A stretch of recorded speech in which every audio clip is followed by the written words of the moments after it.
ইব্রাহিম আলাইহিস সালাম একদিন আজরাইলকে বলছে, আজরাইল, কোন নাফরমান পাপীর রুহু যে কবজ করো তুমি, তখন তোমার চেহারাটা কিরকম হয়, আকৃতিটা আমার এটা একটু দেখাও। হযরত ইব্রাহিম আলাইহিস সালামকে আজরাইল বলছে, আল্লাহর কসম হে নবী, আপনি সহ্য করতে পারতেন না, আপনি এটা দেখতে চাইেন না। ইব্রাহিম আলাইহিস সালাম বললেন, না, আমার একটু হলেও দেখাও।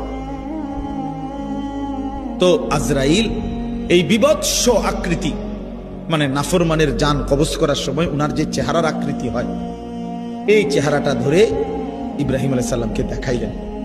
বিশ্বাস করেন, এই কিতাবে আছে, ইমাম কুরতুবীর কিতাব, ইব্রাহিম আলাইহিস সালাম একটা চিৎকার মাইরা বেহুশ হয়ে গেছে। হুঁশ আসার পরে ইব্রাহিম আলাইহিস সালাম বললেন, আল্লাহর কসম, আয় আল্লাহ, মালিক আপনার কসম, কবরের আযাব, জাহান্নামের আযাব কোন নাফরমানের জন্য কিছুই লাগবে না, শুধু আজরাইলের এই ভয়ানক দৃশ্য জান কবজের সময় একবার দেখলেই তার সারা জিন্দেগীর নাফরমানির শাস্তির জন্য এটাই যথেষ্ট।